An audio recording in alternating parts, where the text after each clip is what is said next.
Well, I am from Texas, so howdy. It's good to be here with y'all. I am pregnant. I didn't just eat too much fish. I live in Austin with my husband, Doug, and we have 5 kids. We have a daughter who's 10, and we have 4 boys who are 1, 2, 3, and 4. Yeah, and I am pregnant with twin girls. So, yeah, we became pro-life and we meant it. So anyway, my first 2 sons are 10 and a half months apart, but I say they're 11 months apart just so that people think we have self-control.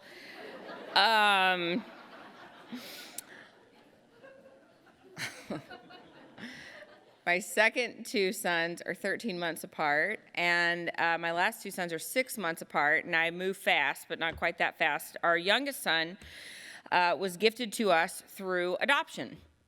So, funny story. Funny now. One of those stories. So I'm in this Facebook group of about 30 women, and we're all really good friends, and one of them is a sign language interpreter, and she interprets for a deaf community in her church in Maryland, and she had become friends with a woman that she interpreted for and had found out that this woman was married, and she had 3 children, and she was pregnant with her 4th.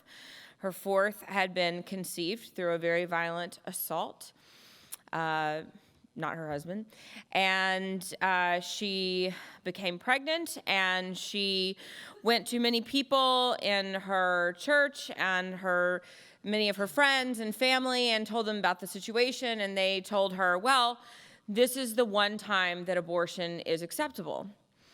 And she very courageously said, well, it's either a baby all of the time or it's a baby none of the time. And she moved forward with an adoption plan for him. And about 2 weeks before her due date, the family emailed her and said, we've been thinking about it, and we've decided that since there's a possibility that your child could also be deaf, we don't want him. Because, you know, you always know what you're going to get when you have your own biological children.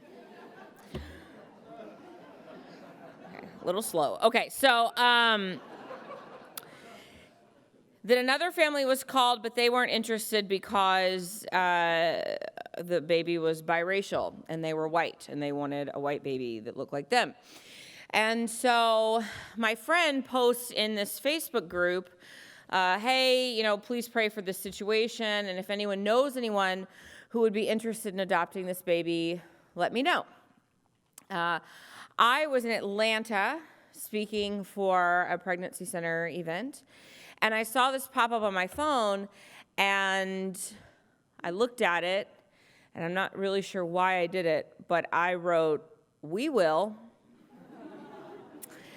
And my friend immediately called me, and she said, "Are you crazy?" Because Carter, our youngest son at the time, was only 6 months old. And I said, yeah, because we have so many babies right now in our house. Throwing another one in is really not a big deal. And I haven't slept in like 3 years, so why not? So she said, okay, well, I'm going to call and let this woman know. And I said, great, do that. So I hung up the phone, and I thought, I should call my husband.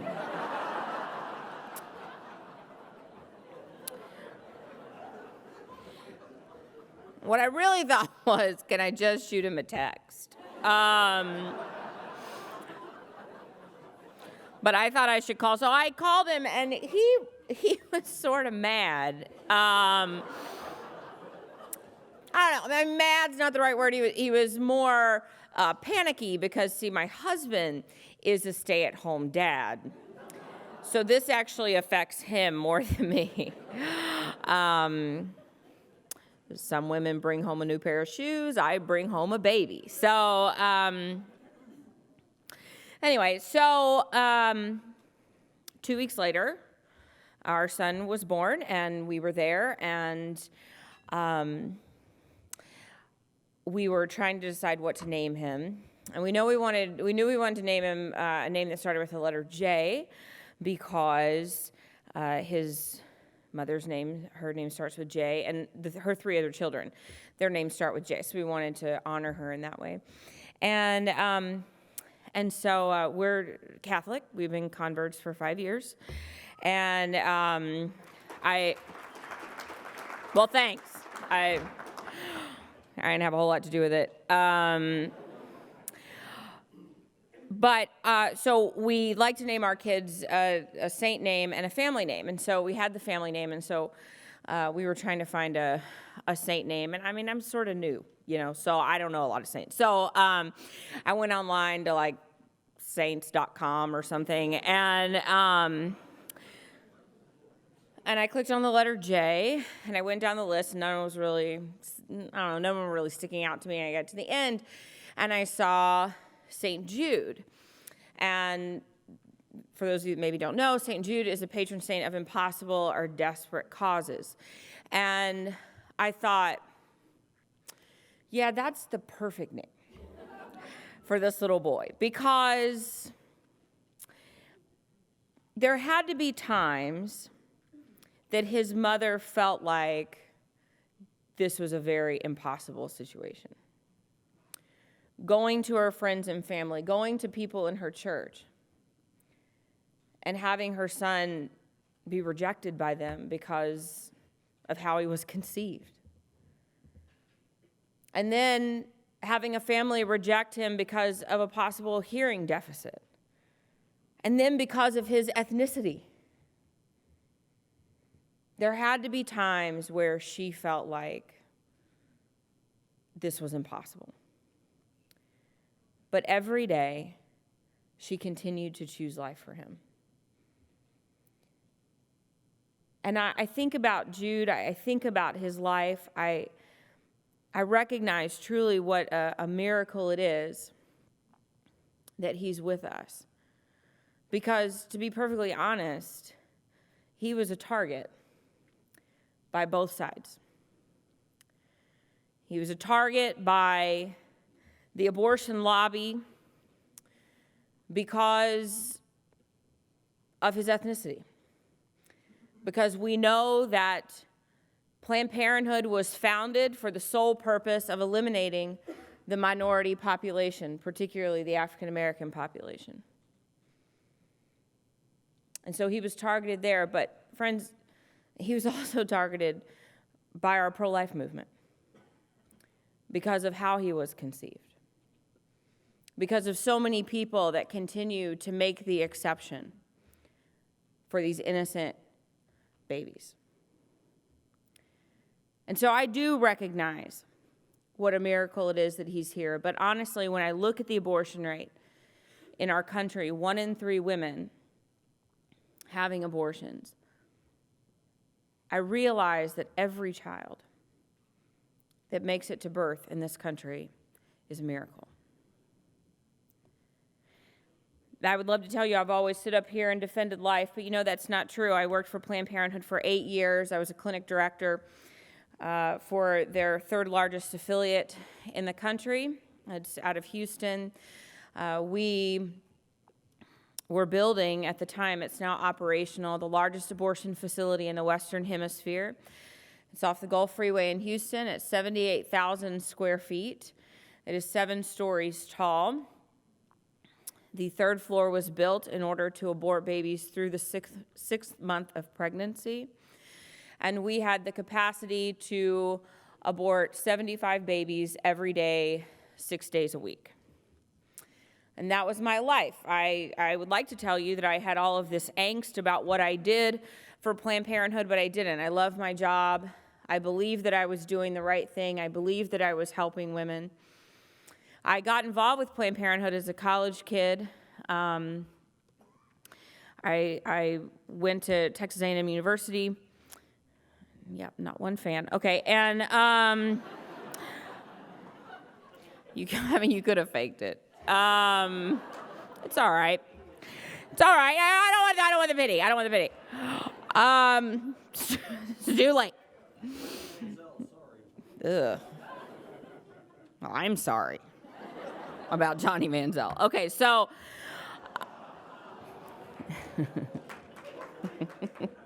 oh yeah, I forgot. Sorry.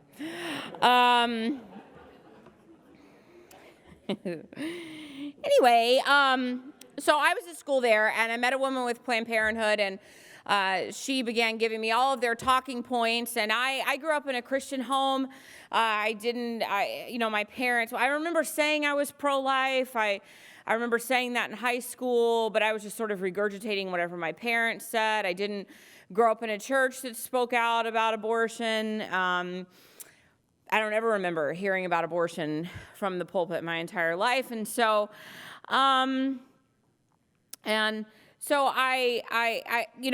we weren't a family that sat around the dinner table and discussed the ins and outs of abortion or what it was to be pro-life or pro-choice. Being pro-life was something that we said, but it wasn't how we lived. And so when I went to college and heard about Planned Parenthood, I don't know that I'd ever heard the name Planned Parenthood before.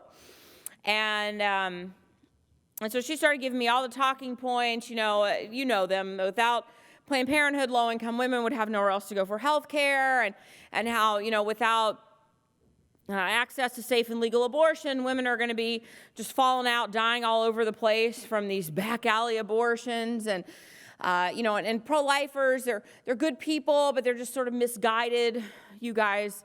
And, and she said that, you guys just don't see the big picture. These pro-lifers are trying to take away our rights to do with our bodies what we will. And then what are they going to go for next? And they're going to tell us, women can't vote, and then what? Then they're going to say, women aren't allowed to wear pants. And I thought, well, I like pants. So I signed up immediately. And I tell people, it's what I didn't know about the abortion industry. It's what I didn't know about Planned Parenthood.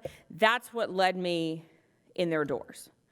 It was my pure ignorance.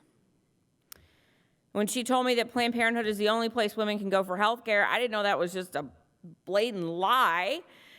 There are currently about 650 Planned Parenthood clinics across the country.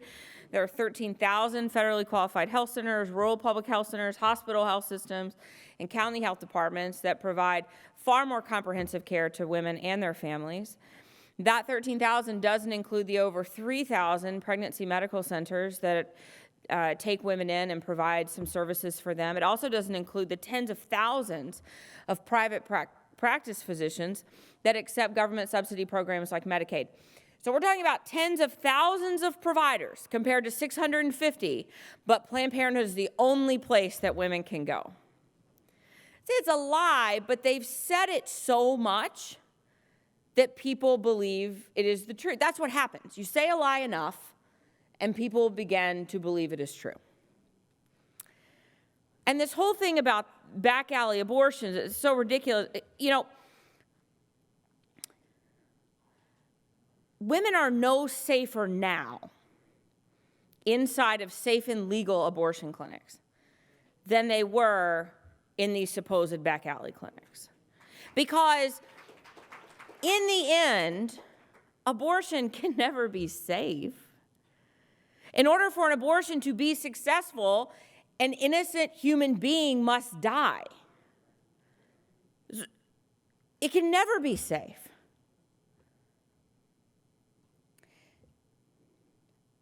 It's what I didn't know.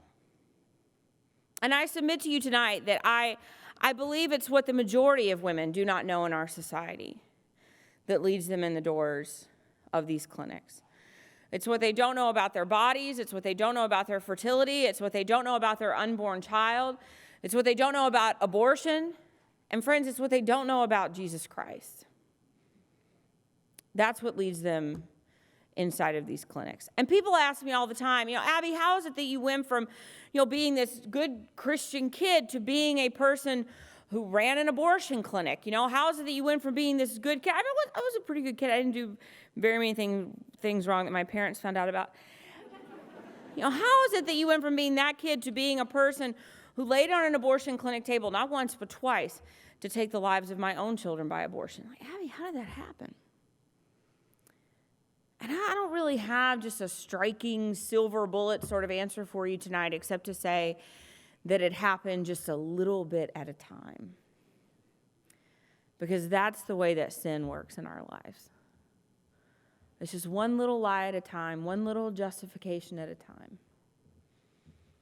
And it can turn you into somebody that you don't even recognize. But while I know that the enemy has to sneak around to do his dirty work, I know that when God wants to change your life, he is bold, and it can happen like that. And that's what happened to me in the fall of 2009. 2009 had been an interesting year for me. In April of that year, I was awarded Planned Parenthood's Employee of the Year award. I know you're all very proud of me. You can hold your applause. I was pretty proud of myself. I had just come off of working Hillary Clinton's presidential campaign. I know you're a fan. It's all right.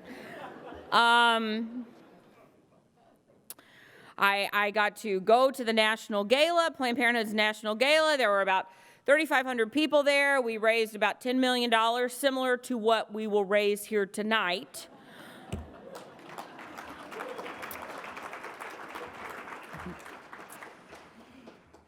And I got to sit and have dinner with Hillary Clinton, and it was very intimate, me, Hillary, and 10 Secret Servicemen. And I watched her take the stage to accept Planned Parenthood's most distinguished award, their most honored award that they give out, called the Margaret Sanger Circle Award.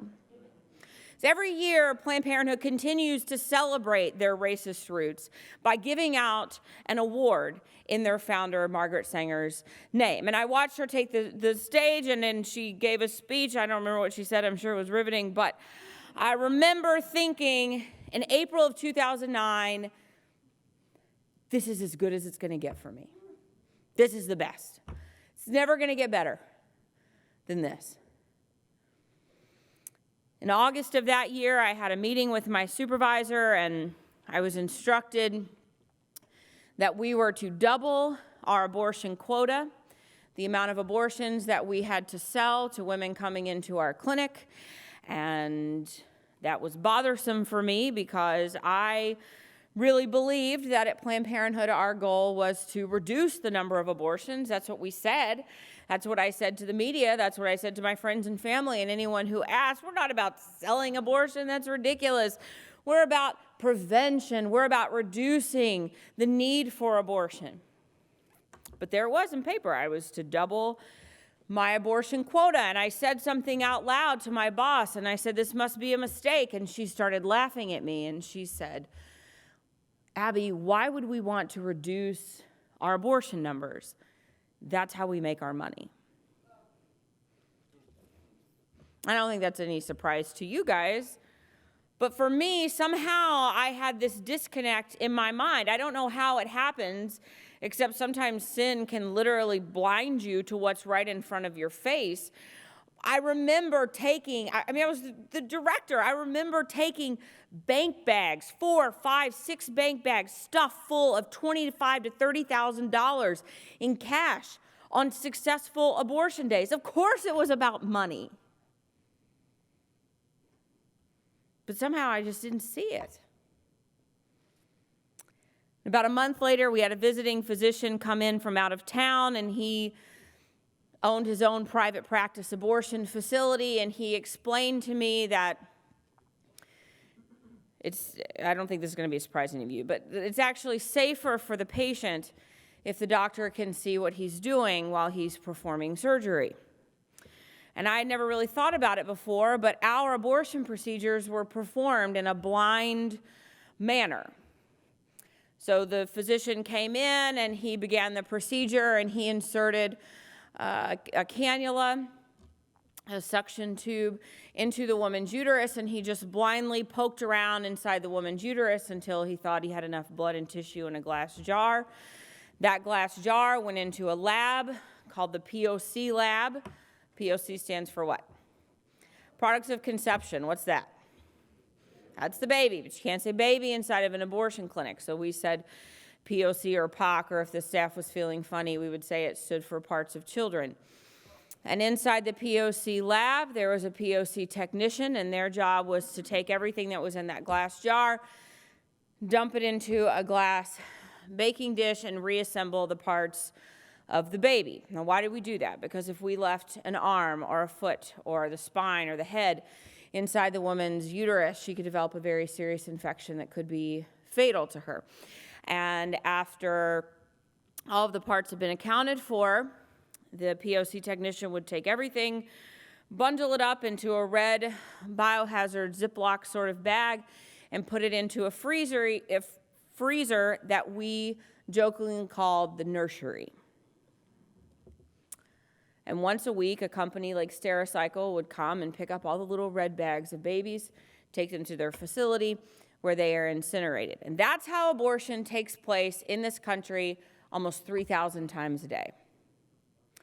And that was the only way that I knew abortion to be performed, because I had only worked at Planned Parenthood clinics. So when this doctor was explaining to me that it was safer if he used an ultrasound during the actual abortion procedure so he could see inside the woman's uterus as he's performing surgery, that made sense to me. So I went back to my supervisor and I said, if this is safer, why isn't this something that we're making our standard of care? I mean, we say we care about patient safety, so if this is safer, why aren't we doing that? And she said, well, it is safer, but she said, using ultrasound guidance during the actual abortion procedure takes about an extra 3 minutes of time. And our goal inside of Planned Parenthood was to have a woman on the table, off the table, abortion completed in 5 minutes. So to add on an extra 3 minutes of time whenever you're trying to perform, 35 to 50 abortions a day, is simply not something that we were able to do. Time is money. So I accepted that answer. This doctor told me that if the right patient presented and there was enough time, he would show me what this type of procedure looked like. That time did come. I was called into the room to assist. My job during the abortion was to hold the ultrasound probe in place so the doctor could, in his words, visualize his target. We did the measurement. We found that the baby was 13 weeks along. As you know, at 13 weeks, everything's formed. Arms, legs, fingers, toes, heartbeat, brain waves, all the internal organs. And I stood there and I reminded myself that no matter what I saw on this screen, this baby, POC, feet, whatever we want to call it, was not going to feel anything. I knew that because Planned Parenthood sent me a memo about it. It was entitled, Answers to Tough Questions. Most frequently asked question I got from women coming into our center was, will my baby feel this? I don't know, I guess we all do it. Somehow we have equated humanity to the presence or absence of pain. I mean, we've even done it in pro-life legislation. Pain is the reason that we want to ban some abortions, not the innate humanity and dignity of the child.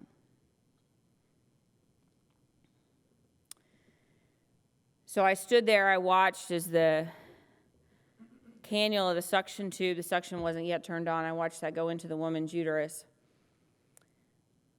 And I saw as it got closer and closer to the side of this baby, and when it touched his side, he jumped. And he began flailing his arms and legs as if he was trying to move away from the abortion instrument. But there was nowhere for him to go. The doctor asked the technician to turn on the suction machine, and he said, "Beam me up, Scotty." And I think people make the assumption that what I saw next was the worst part, that seeing a child become dismembered in his mother's womb would be the worst part. And that was bad, but I knew that was going to happen. That wasn't the worst part. The worst part was that when I had the opportunity to do something, I just stood there. I did nothing. I mean, I remember having the desire to sit this woman up and to say, look at your baby. Stop them. I remember wanting to do that, but I didn't. I just stood there and I watched.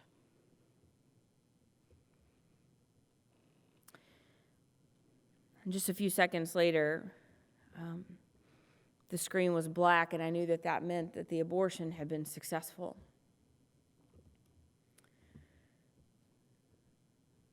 And I went back to my office, and I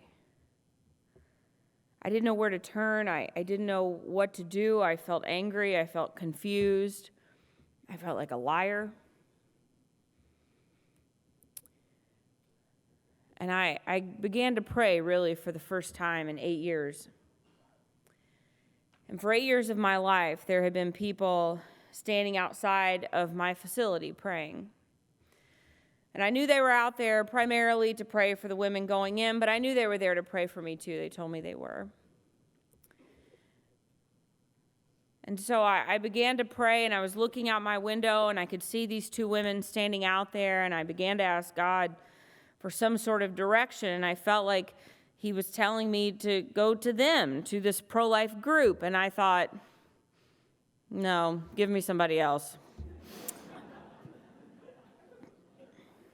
But I felt like that was where I needed to go, so I ran out the back door. I got in my car. I could have walked to their office because it was conveniently located next door. But I thought that would look suspicious, so I got in my car and drove the 50 yards. And I parked in their parking lot, and I got out of the car, and I walked in their door, and I sat on their couch, and I didn't know what to say. I'm sorry? I mean, that didn't seem like enough. I mean, sorry. I have helped participate in 20,000 deaths. Sorry. But in the end, sitting on that couch, I realized that there was absolutely nothing I could ever do to make up for what I had done. But because of the amazing and honestly scandalous mercy of Christ, I didn't have to. And I decided I was going to go ahead and resign. Not to worry, I gave him a good 5 minutes notice, and I was leaving. I was taking my last load of stuff to my car, and the Coalition for Life, the pro-life group, they had sent a young man over to the sidewalk just to make sure I was able to leave without incident. His name was Bobby. And I walked out and I waved at Bobby, and I told him I would be at their office the next day. He said, okay. I got in my car, and I pulled out of that parking lot for the last time, and I took a left.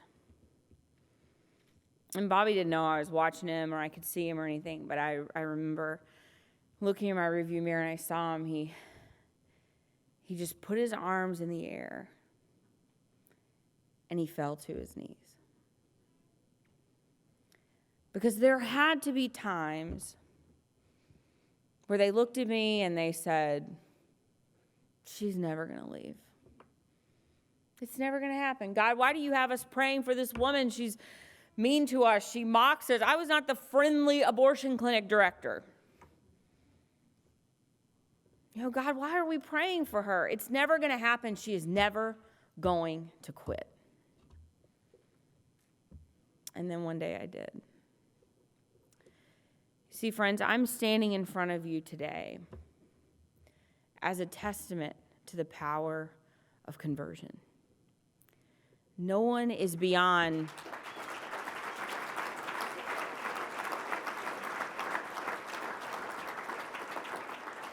the power of conversion, because no one is beyond the power of Christ.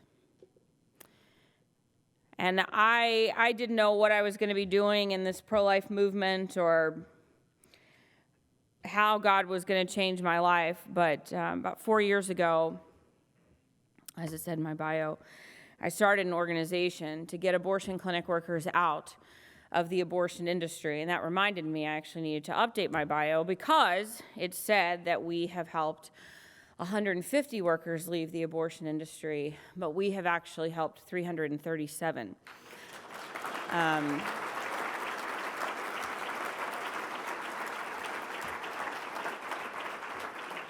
And what we didn't expect, actually, because ye have little faith, was that abortion doctors would begin coming to us. And so we have also helped 7 full-time abortion doctors leave their job. And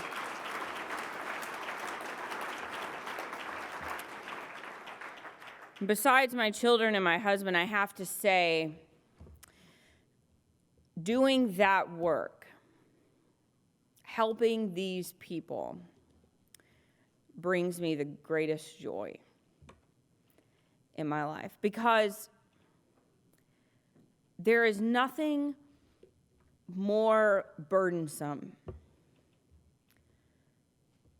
than living with the knowledge that you have helped in the lives of innocent people. And so to be on the phone with a worker the day that they're walking out of their clinic, there's just nothing better than that. Because they are experiencing, maybe for the first time in their lives, true freedom. And it is beautiful to see how God can truly work good in the face of the most evil. And so we're about to do Q&A, but tonight, I'm here to challenge you. And I know that all of you are pro-life people and you're active, but sometimes I think it's easy for us to become weary, because this is a hard fight. It's a long fight. And I am always excited to hear about pro-life legislative efforts, and I do a lot of pro-life work and a lot of pro-life legislative efforts across the country, and particularly in my state of Texas. But guys, I just want to be clear. Our goal should not be to make abortion illegal. That we might do that along the way, and I hope that we do. But our end goal, friends, should be to make abortion unthinkable.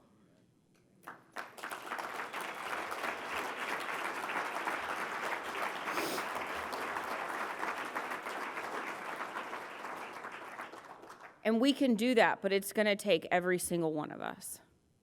I can't do it on my own. Cleveland Right to Life can't do it on their own. The Ohio, whatever that's called, your new thing, they can't do it on their own. It's going to take all of us.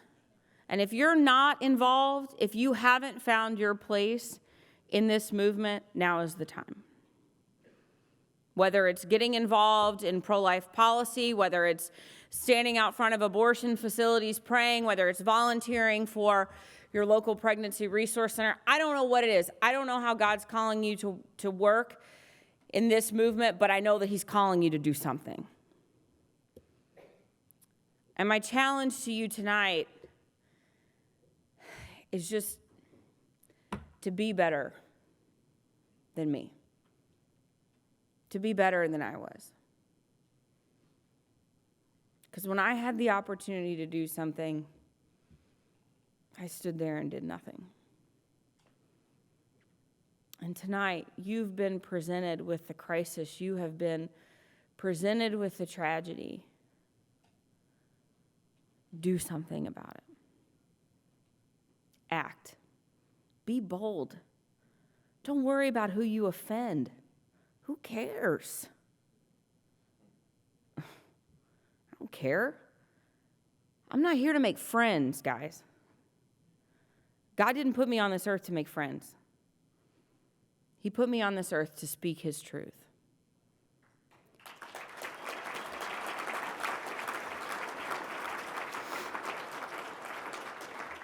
And truth is going to be offensive. But you speak it anyway.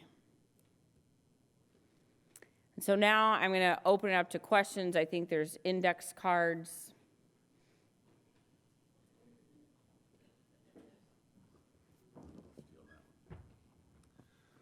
First off, I'm just stunned by, one, how witty and how touching. And yeah, we didn't even need you. I know, you're right.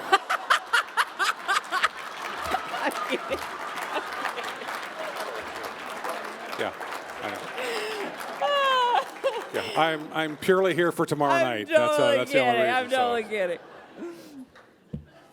Well, there's Satan right there. All right.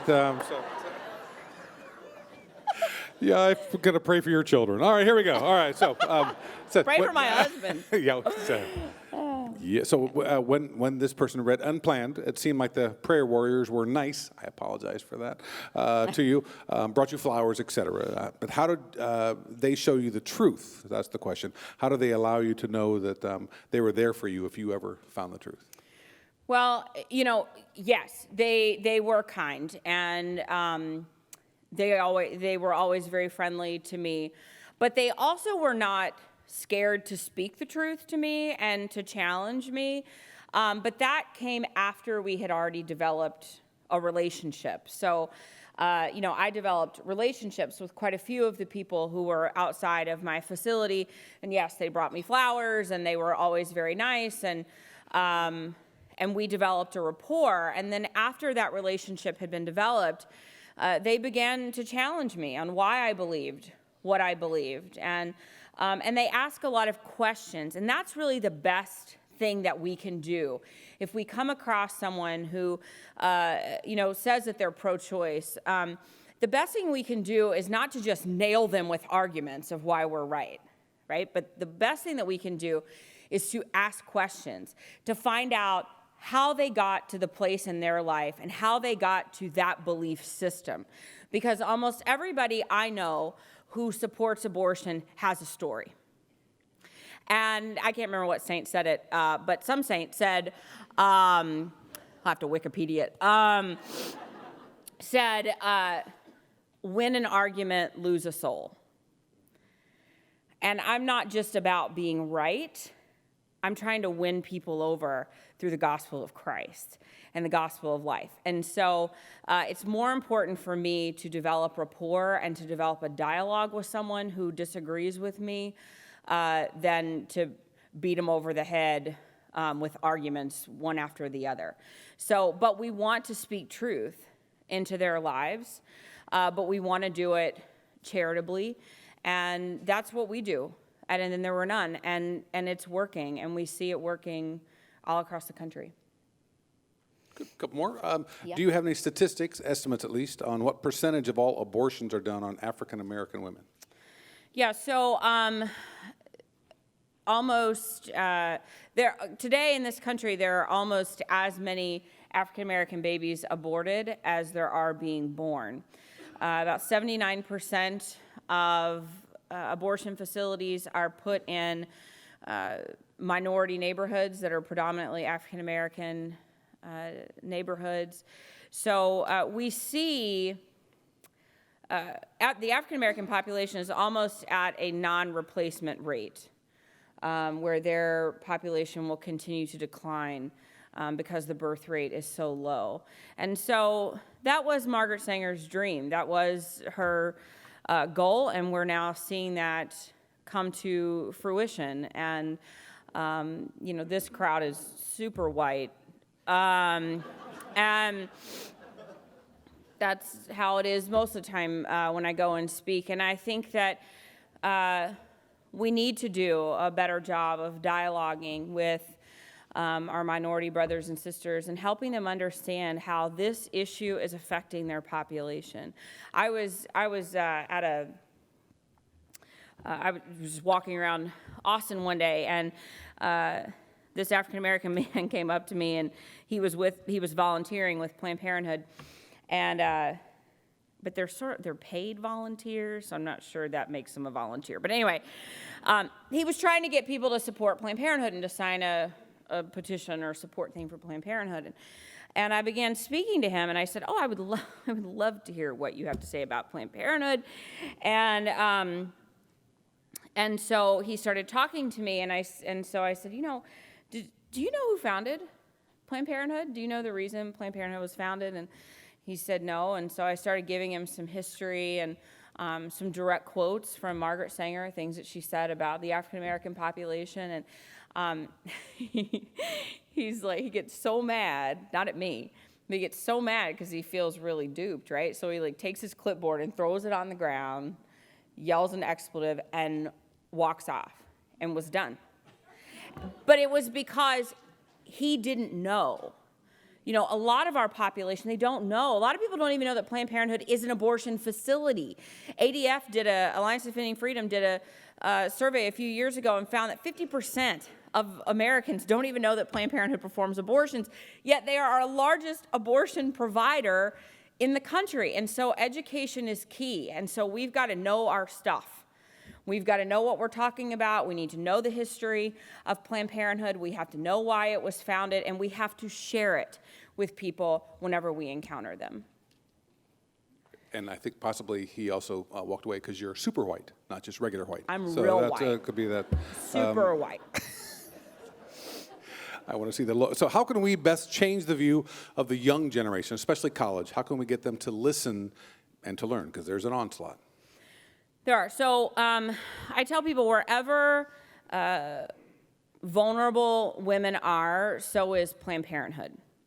And there are tens of thousands of vulnerable women on college campuses across this country, and you better believe Planned Parenthood is there. And so we have to counter that with information. We need to support groups like Students for Life and other youth organizations that are out there on college campuses, really tackling this problem. But what's interesting? I find that the millennials that I go around and talk to, they're not necessarily pro-life. They're sort of indifferent on abortion, and that's great because that means they haven't really taken a side either way. And so if we present them with facts, and we present them with scientific arguments, and we present them with medical ethics, and we talk to them about when life begins, I find that they tend to be pretty receptive and pretty open to that. Doesn't mean they're going to go join you in the next life chain, but you're planting seeds in the minds and the lives of these young people, and that's important. And and the other thing that's really cool is there was, I can't remember who did the study.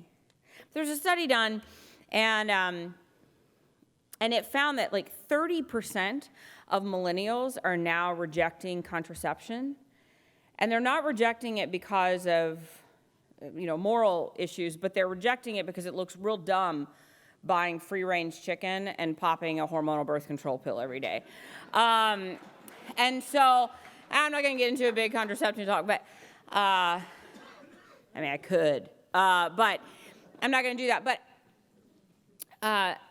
that's hopeful to me, that they're really starting to take awareness, really starting to look at their bodies and how, they've been sold a bill of goods that, you need contraception because your body is broken, basically. And so, but in reality, if they need contraception, then their body's working perfectly fine, probably. So, contraception is the only thing I can think of where it'd be like somebody going in and going, "Hey, doc, I've got a perfectly good heart. Can you give me a pill to break it?" That doesn't make any sense, right? These women's fertility, it's working perfectly fine. And they go into a doctor and say, everything's working good. I can get pregnant. Things are happening the way they should be. I want to break that. And so they're finally starting to, I think, get that disconnect. And they're finally starting to come around to more of an awareness of their bodies and how things work. And that's hopeful for me because then we can begin talking to them about their fertility. And we can start talking to them about changes, lifestyle changes that they can make. Because, guys, this is not just about meeting a woman when she's in crisis. That can't be what we're only about in the pro-life movement. We've got to make relationships with women before the crisis pregnancy exists. That's the best way to reduce the abortion number, is to prevent the crisis pregnancy and to help educate these women on their bodies. And so that's why I love the work that pregnancy centers are doing, and it's so vital because they are attempting to develop relationships with these young women to help them make better and more healthy lifestyle choices. And so anyway, I think that we have sort of a fertile ground here with our young people, with millennials. And so it's not up to you to change anybody's mind. The Holy Spirit will do that, but it is up to us to continue to plant those seeds and to speak truth into their lives and to be compassionate and charitable when we do it.